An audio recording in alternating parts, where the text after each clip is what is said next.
Okay, I've called this meeting to order. So let's go ahead and stand for the Pledge of Allegiance, please. Donnie, could you lead the pledge, please?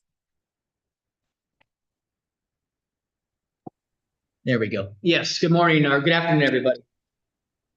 Ready, Joe? This way. All right, here we go. I pledge allegiance to the flag of the United States of America and to the republic for which it stands, one nation, under God, indivisible, with liberty and justice for all. Thank you. Thank you. At this time, I'll go ahead and take roll. Let's see.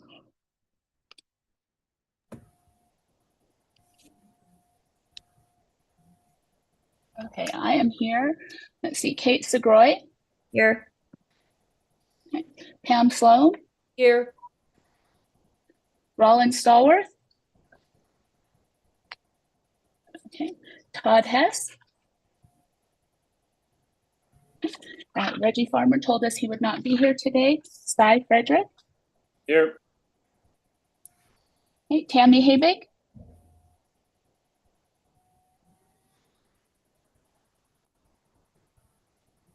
Tammy, I thought I saw you in the meeting. Yeah, I'm here. Okay. Ryan Sims. Here. Okay. Joe Wood.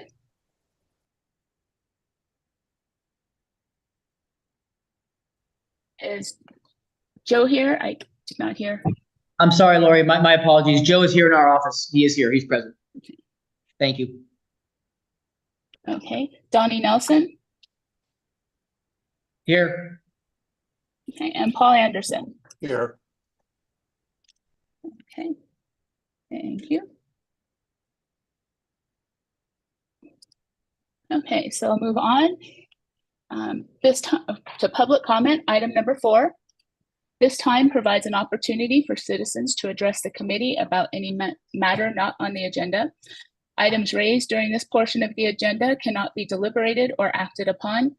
Should a member of the public wish to speak on a matter not listed on the agenda, it is asked that said person please complete a comment card and submit it to the chair prior to the opening of this item. A limit of 3 minutes per person and/or 5 minutes for the spokesperson of a particular group may be imposed. It is requested that comments be directed to the committee as a whole. Comments that are deemed to be irrelevant, repetitious, offensive, inflammatory, willfully disruptive, or deemed to be personal attacks will not be permitted. Okay. Donnie, is there anybody in the office there to make public comment? Thank you, Ms. Slotz. There is nobody present. No public. Thank you. Okay. I did receive one email for a public comment that I'll go ahead and read into the record. It is from Mr. Thomas Reimer, NIAA Rules Committee. I want to discuss the implementation of the one-time transfer rule, specifically the penalty of a whole season for transferring students. I believe option C, which has been brought forward, provides a fair solution for both lower and higher classifications without a JV. Additionally, I would like to address the issue of the amount of time, 50%, and the number of contests in certain sports like alpine ski, golf, and football. The current penalty for non-traditional students is 3 weeks, which seems unfair when compared to the 50% rule for a transfer student. I believe lowering the 50% requirement to match the non-traditional student penalty would be more equitable.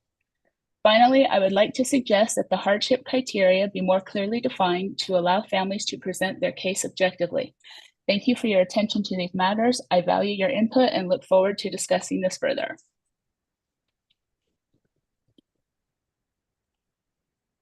Okay, next would be the approval of the agenda, item number 5. Do I have a motion and a second to approve the agenda? This is Pam. I'll make a motion to approve the February 5th meeting agenda. Okay, is there a second? I'll second it. Thank you, Tammy.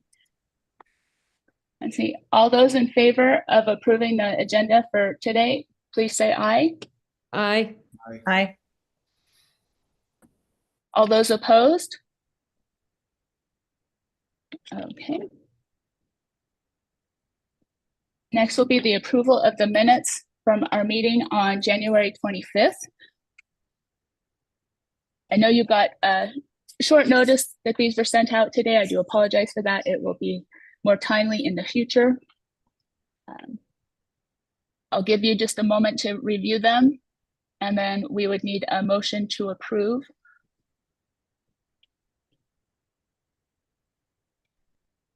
This is Kate. I'll make a motion to approve the meeting minutes from January 25th. This is Pam, I'll second. Okay. Want to see if Sorry. All right, is there any discussion? All those in favor to approve the minutes, please say aye. Aye. Aye. All those opposed? Okay, we'll go ahead and move on to item number 7, Nevada Administrative Codes. So in your packet, it begins on, whoops, remember the page number. On page 10, these are all of the transfer of eligibility NACs that are applied to the NIAA. I went through these with a group. It was Pam Rollins, myself, and Kate Segroy. We met last week, and we kind of reviewed these and went through and to strike out stuff that's old that we don't need anymore. So you'll see a lot of red strikeout. We added some language. You'll see that in it's blue and italicized. So if you wouldn't mind, we don't have to go over all of them today, but if you wouldn't mind reading through those, and if you see anything where the language should be changed or removed, or any other changes that you think need to be made, go ahead and let me know, and we will have this on the agenda for the next meeting.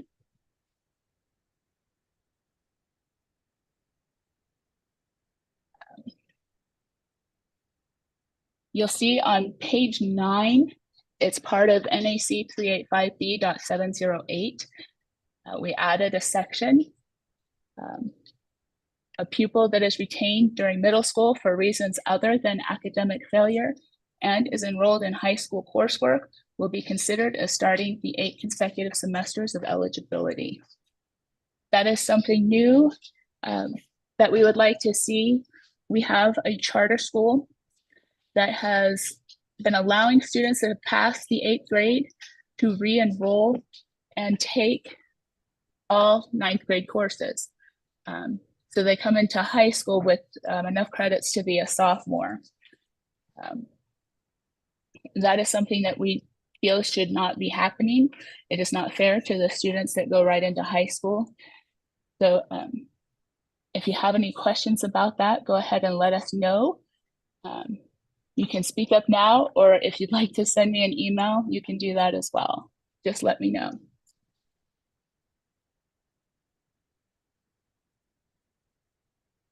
Okay.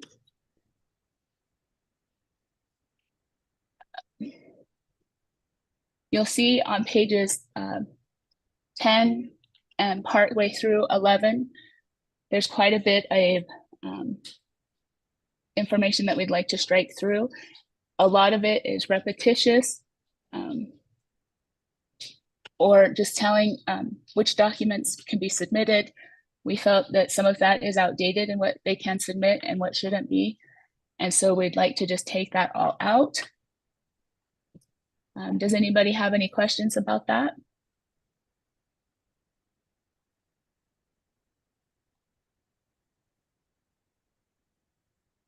Okay. On page 12 for NAC 385B.720, the committee met, or I shouldn't say the committee, the group that met for the penalty for a student that transfers within the first 180 school days when they're transferring between schools that share the same zone of attendance. They're supposed to be ineligible for the remainder of the school year in which they transfer and an additional 180 school days. That is something that we've felt that is just a bit much. And so it should just be for 180 school days after the date of transfer. So you'll see that for the remainder of the school year scratched out. Is there any questions about that? Okay. On page 13 through 14, 728, option zone school. This doesn't really apply to any of our schools anymore. We have magnets now, COSA variants, but not the open enrollment. I think it was minority to majority. There was quite a few others that I can't think of anymore. So it was, this regulation would just be scratched out or deleted. Is there any questions on that?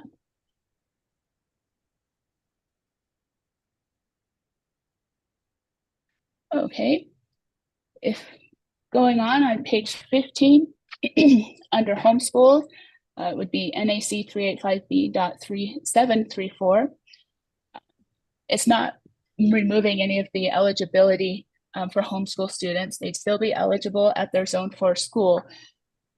But number 3, a homeschooled child who withdraws from a school where he or she is enrolled remains eligible to participate at that school. We have several programs, magnets in particular. If they're not zoned for the school and they withdraw, even if they stay at the school, they're ineligible. So we felt that it would be fair and equitable that the same with the homeschool. If you're not zoned there and you're not in the program, you should not be able to participate there. You should be at your zone 4 school. Any questions about that? Please feel free to speak up. Hey, Lori, this is Paul. Did you guys Yes. check the NRS on as far as the homeschool? Because there's a whole bunch of, I haven't looked at them recently, but there's several Nevada revised statutes which would trump our regulations in terms of homeschool students. And you just we got to make sure we're not butting up against anything that's in there. Yeah, I don't think we are. We'll definitely go through that. I think that's NRS 385B.060. Yeah, there's 2 or 3. And 150. Anyway, I just wanted to make sure we've checked that. Yeah. It looks like 150, we are okay. 60.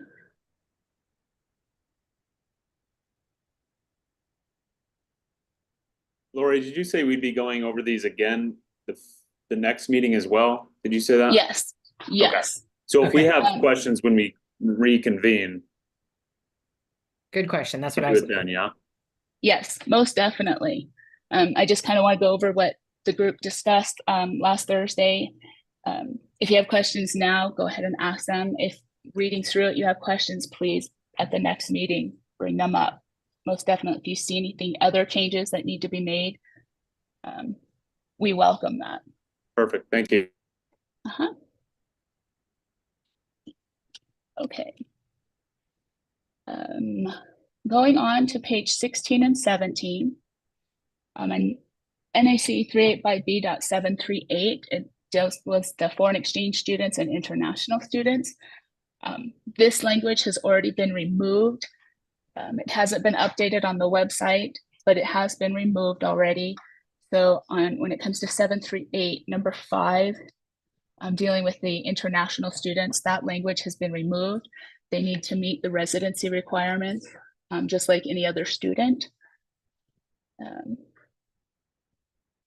So I just wanted to point that one out and that's a little different. On page 18, under 744, there was a couple of things where we wanted to update the language. It required students to apply for their eligibility waiver at least 90 days before the date established by students who wish to participate. That hasn't been enforced in quite some time, but we would like to update it that they need to apply for their waiver of eligibility before the first official day of practice. So you can see where the 90 days was scratched out and the first official day of practice was added. And if you go to page 18, part 3 was removed. This is one of 2 regulations that actually state cannot be approved, or excuse me, cannot be appealed.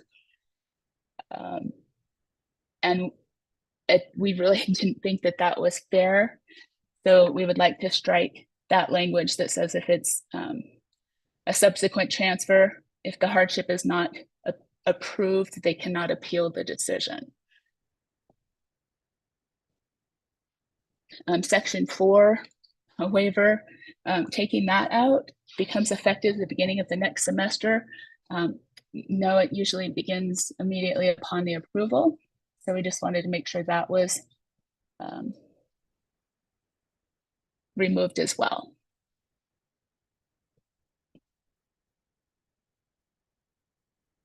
Okay, so that is it for the NACs that deal with transfers.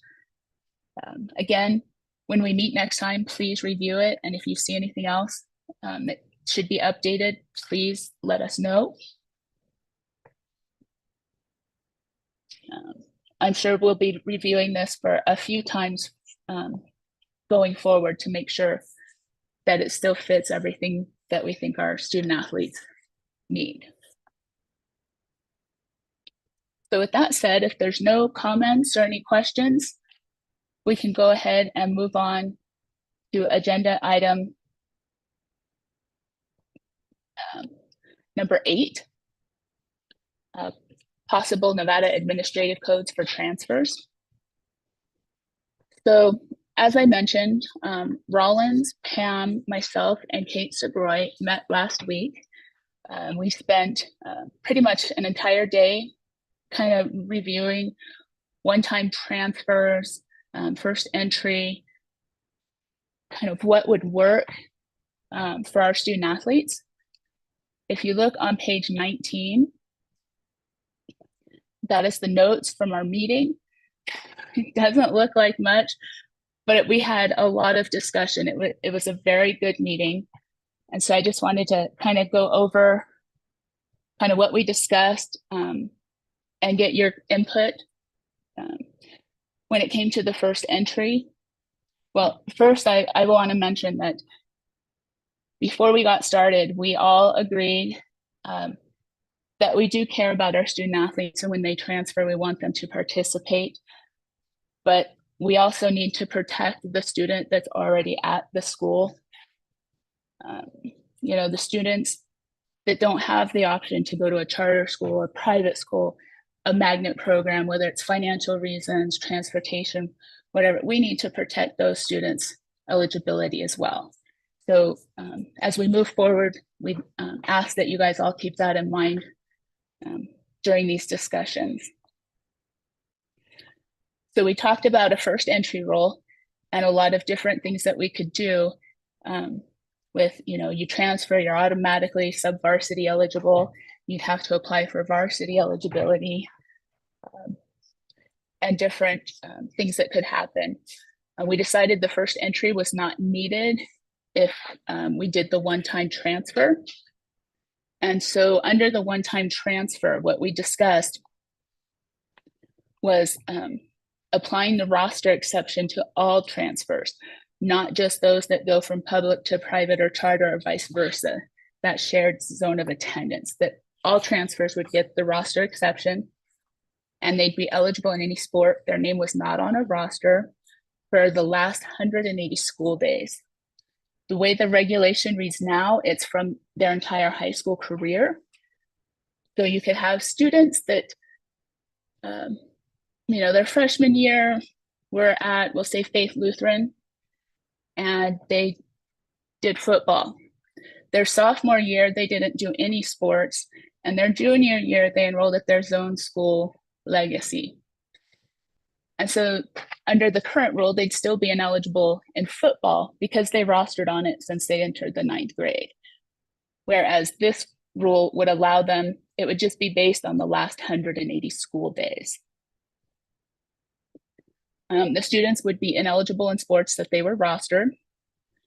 Your variance and COSA students could use the one-time transfer to gain full eligibility as incoming freshmen, being that they hadn't played any sports the last 180 school days, so they'd get their full eligibility. They could also use it later to get full eligibility in non-rostered sports. After the one-time transfer is used, a subsequent transfer, the student would be deemed ineligible in everything for 180 school days. We discussed a lot of variables and different scenarios and how the students would be affected. Those were some really good conversations. So I know one of the questions that we asked and the group was kind of split on was, can a student choose when to use their one-time transfer? You know, if you have a student that's on, say, a COSA their freshman year, and they choose not to use, can they choose not to use the one-time transfer and just keep that sub-varsity eligibility? And then when they transfer for their sophomore year or junior, they can use their one-time transfer then. It was quite a discussion. I'll let Pam, Kate, or Rollins elaborate if they'd like to on this. So Kate, did you want to add anything?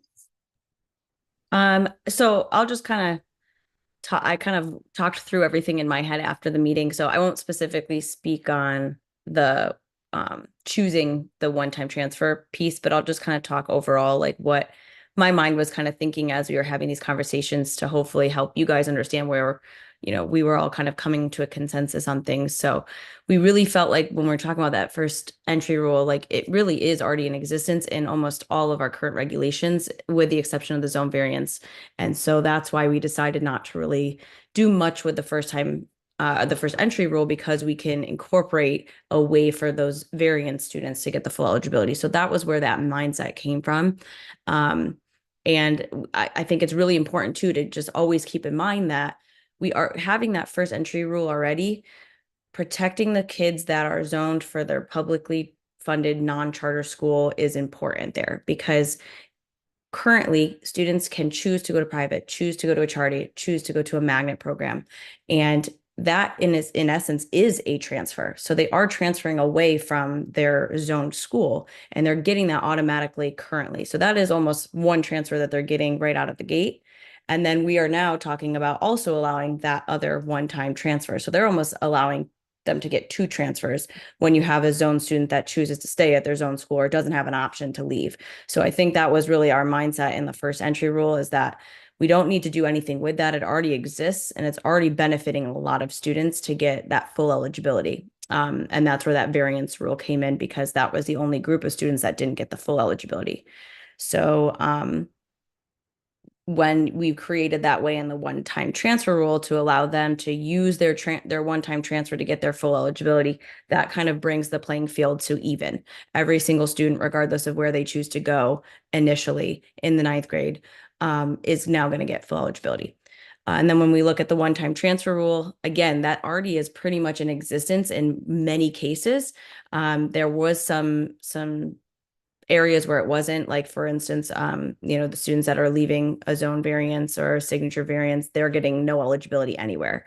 And so this was, again, a way to even the playing field, so that a student that's transferring private, charter, public, out of a magnet or out of a zone variance, it's all an even playing field. You get the roster exception, and it's even across the board. So again, that was kind of our mindset there, to help that out. And before, like Lori was saying, we've had it so that if you played a sport at any point, I mean, if you have a kid freshman year that just wants to see what they like and they try 3 different sports, but then the next year they choose a completely different sport, they can play those sports from freshman year, because it has, you know, been 180 days if they transfer their junior year. So I thought that was important to really just look at the past 12 months when we're talking about where they're going to have a penalty.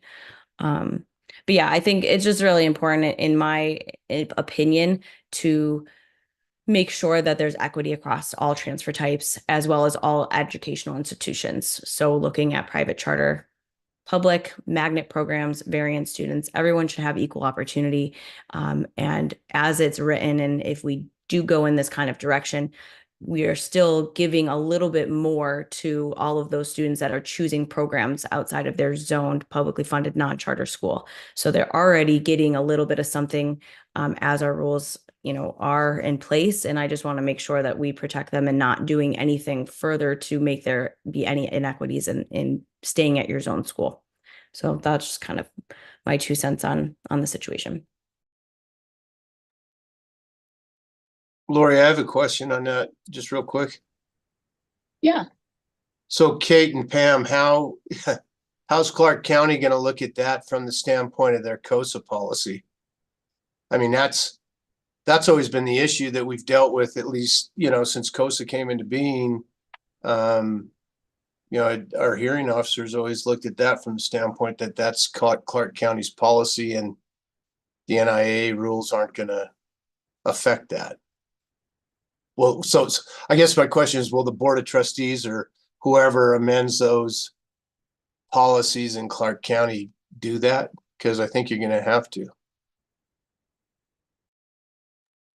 Yeah, Pam, do you yeah, you're absolutely right. We will, but we need to start having that conversation right now with our upper leadership and let them know the intent of this change. So that's something Kate and I'll have to do.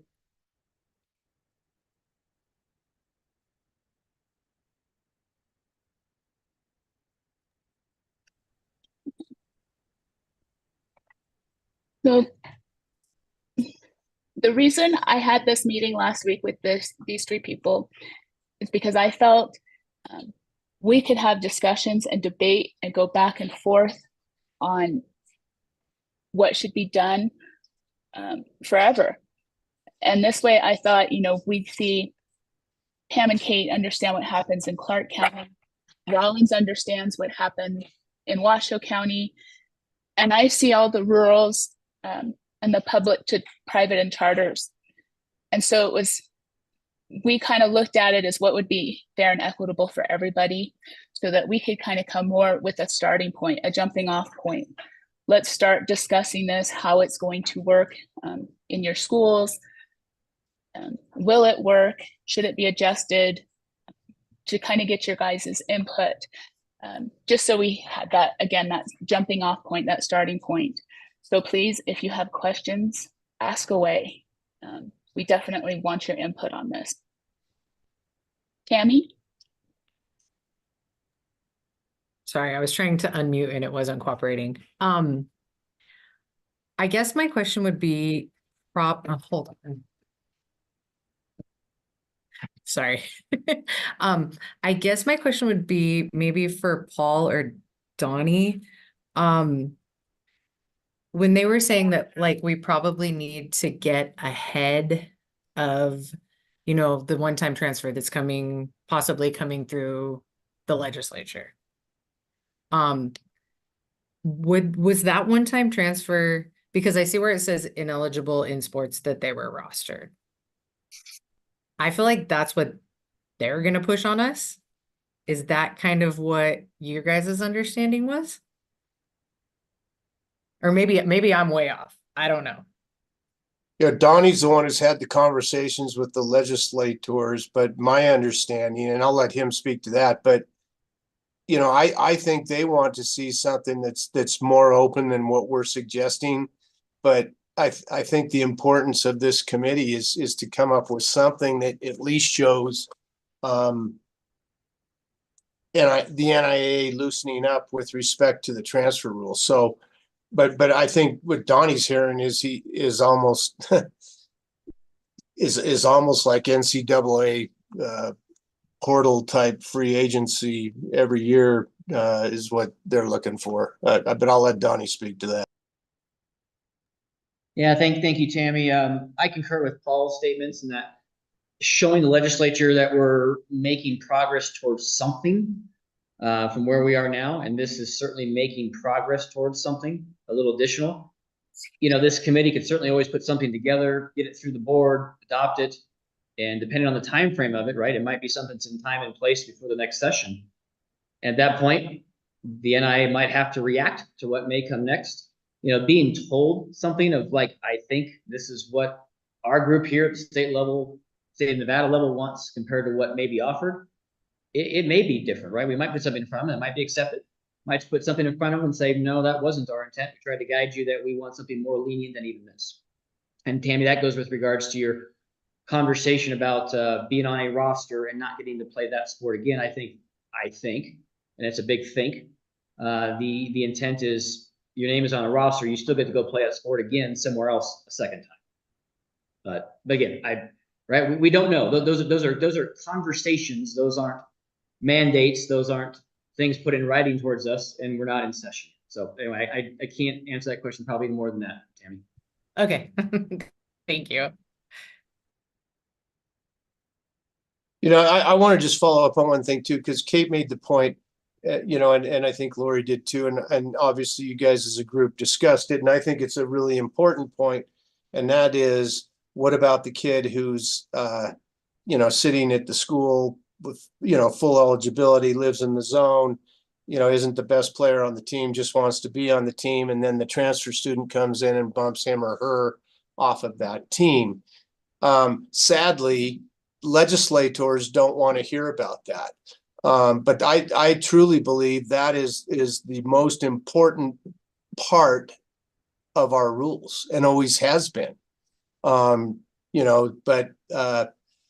So one of the things I think we really need to do, and what this committee needs to focus on too, is regardless of what we do in terms of changing rules, how far we go and whatever in this next several months, leading up to the legislative session next year, we need to have a group of people together that are going to be able to speak to whatever the legislature throws at us and show those types of issues, and why those are important to the mission that the NIA has, which is, an education-based athletic association. So I just throw that out there, but they like I say, the legislators, as I understand it, want something that's more wide open, but that's really going to hurt the average kid who's not transferring.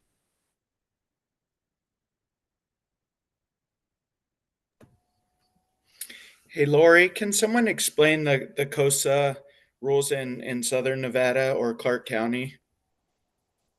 Like, as far as how it, if you choose your first school, are you essentially a zone kid at that school and you get varsity eligibility?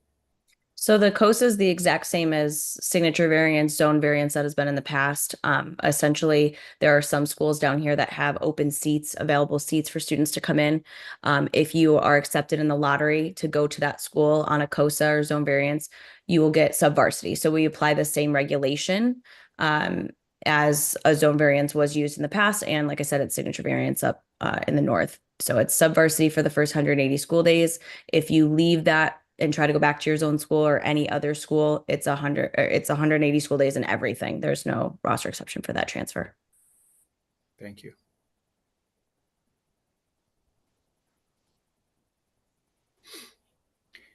Yeah, I think it's going to be important that we have language in there that benefits students transferring for academic purposes. I'd hate to see this turn into transferring for athletic reasons only, and we all know that that's going to be 90% of the transfers.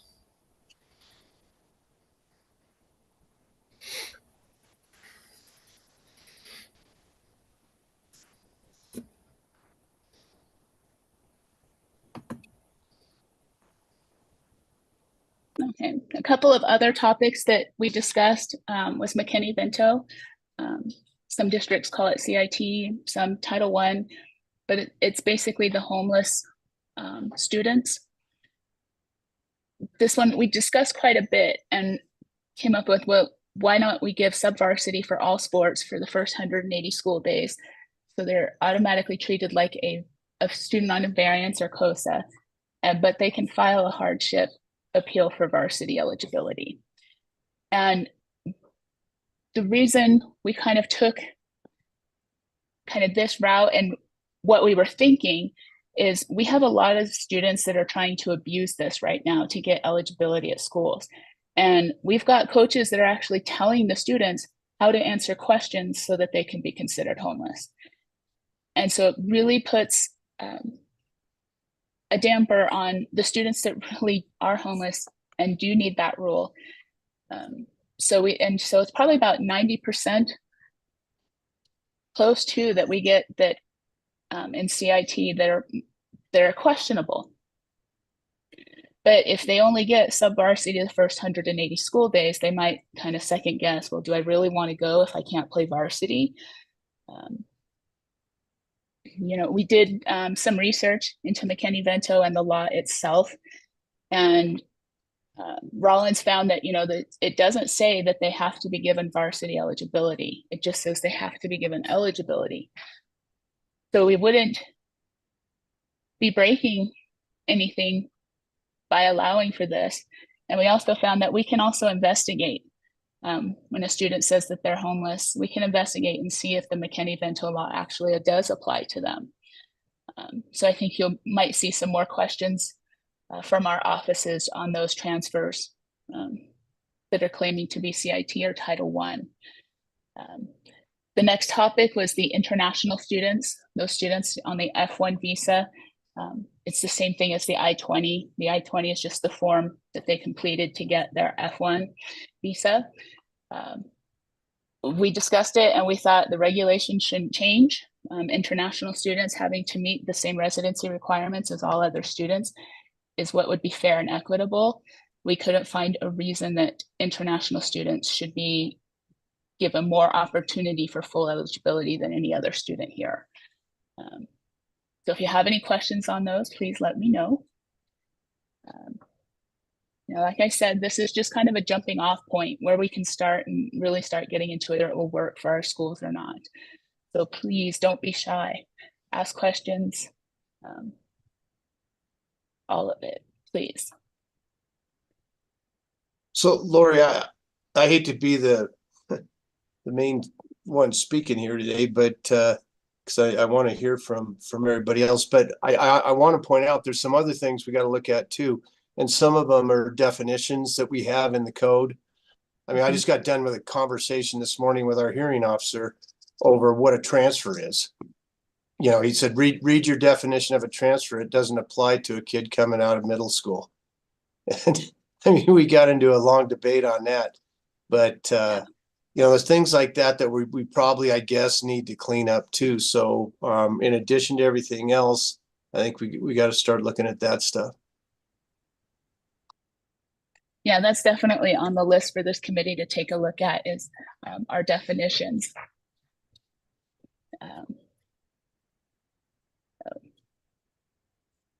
Any questions or comments? You guys are awfully quiet today. I think for me, there's a lot going through my head right now. Yeah. I do have a question, but I'm trying to formulate the right way to ask it. So give me just a second. No problem.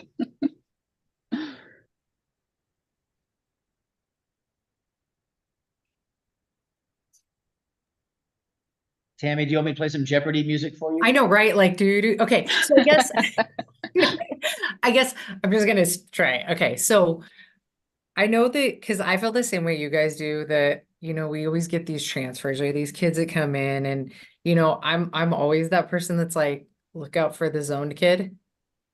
And I guess because, and I don't want to say loopholes, but I can't think of a better word.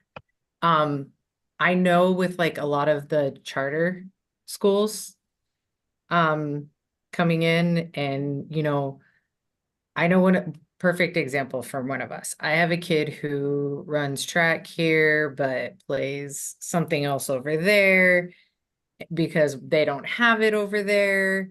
And I feel like that our zone kids are the last kids that are protected. I feel like that yeah, they're like, I could have a charter kid go down the street and play volleyball, but come back up here and play softball, whatever. And I feel like and I think a lot of these were written when we had 1 to 2 charter schools or 1 to 2 private schools. And I think that maybe that's something we need to think about as well, because I think we've changed a lot in the state. And I don't know as much about Northern Nevada. I really don't. I know that you guys don't have quite as many charter and quite as many public, but I mean, we have upwards of 20, 30 charters down here now. So I think that's something we need to think about too when we're looking at the language. Does that make sense? It does. Okay. And we actually did have some conversation about that as well. Is, in a perfect world, could we just say the student is eligible at the school they're attending and just drop it at that? And that would be wonderful.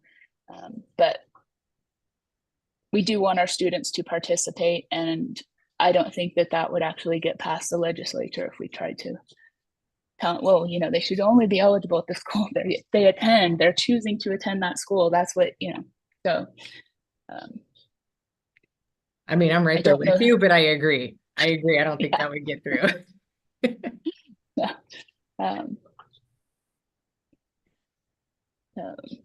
Any other questions or comments?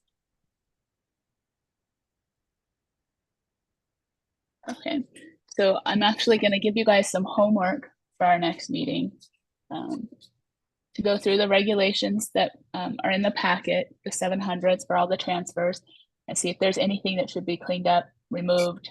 If you have any questions, what does something actually mean, any of that, to bring that to the next meeting.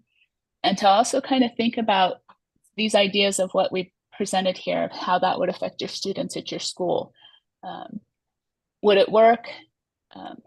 Is it too cumbersome? Should it be changed? Should there be tweaks? Anything. And bring that to the next meeting. I know you guys are really busy. So if you can just squeeze that in and take care of.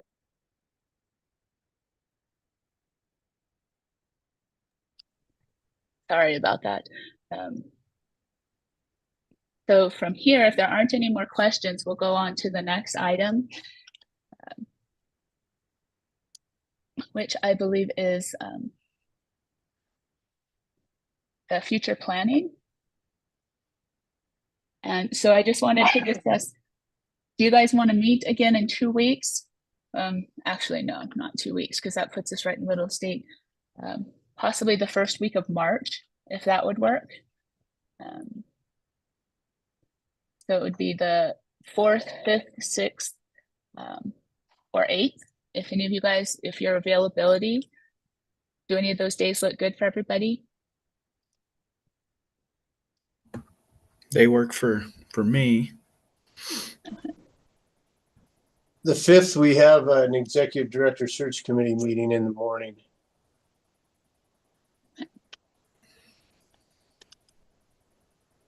The 6th won't work for me, Lori. We have district testing that day. Okay.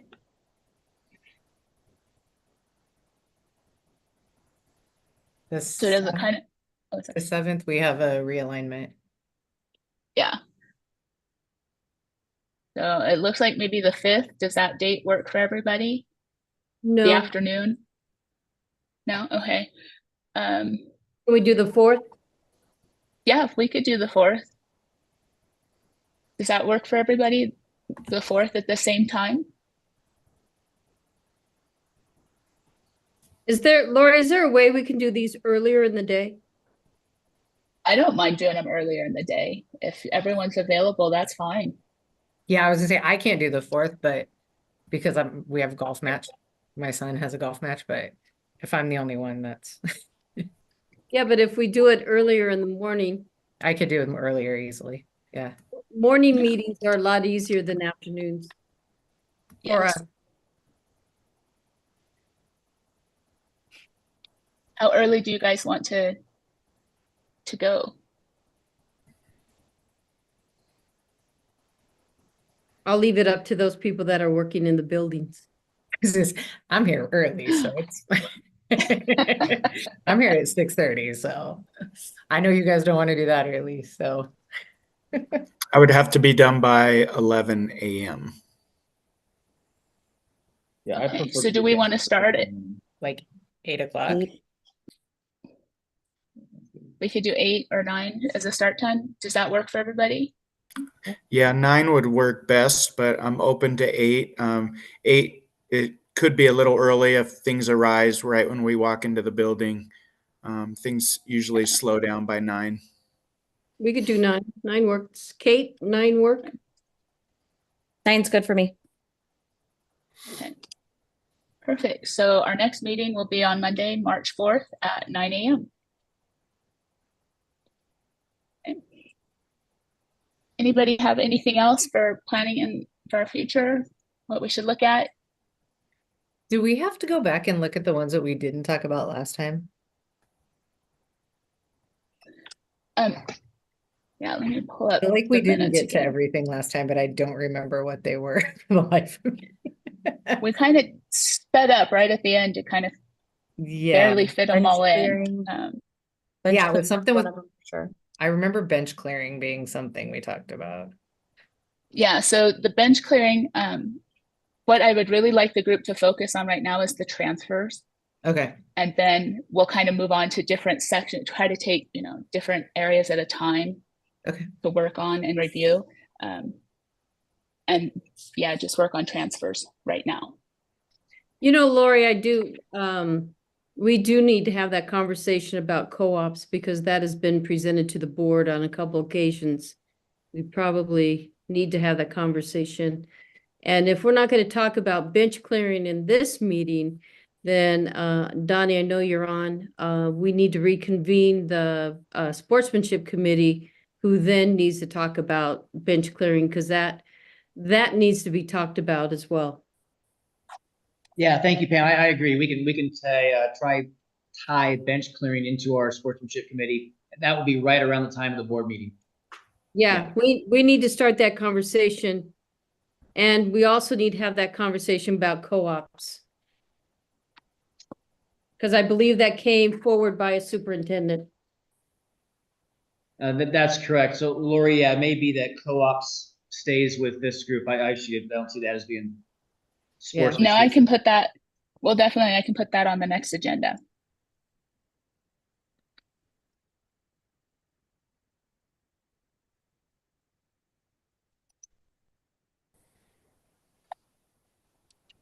Yeah, Lori, this is Paul again. Yeah. The other thing I think we need to think about is a timeline. I mean, it's great to talk about these things, but we need to start taking some action if we're gonna get something ready that would get in line and ahead of the BDRs that are being drafted for the next legislative session. So I would say by the summer meeting of the Board of Control, we should have it first readings for sure of any transfer rules or whatever going in front of the Board of Control. And so it's more than just talking about stuff. We need as a committee to start making recommendations in terms of language and what it is that we're suggesting the board consider and approve and get going to through the Legislative Council Bureau process.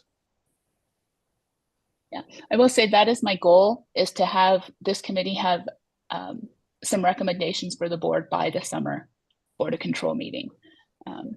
Spring is a little too close because that's in March, but I definitely think that we can get meeting and get some decisions made and have something to present on in June. Lori, could I add to Paul's point earlier about the definitions? We might want to add taking a look at any definitions that are in our regulations related to transfers as for our next meeting too. Yeah.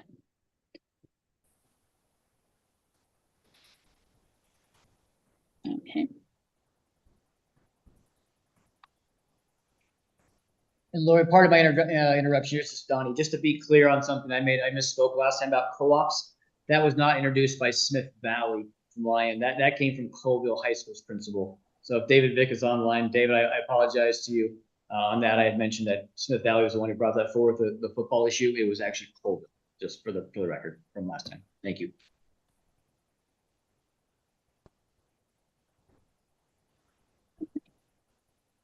Anything else?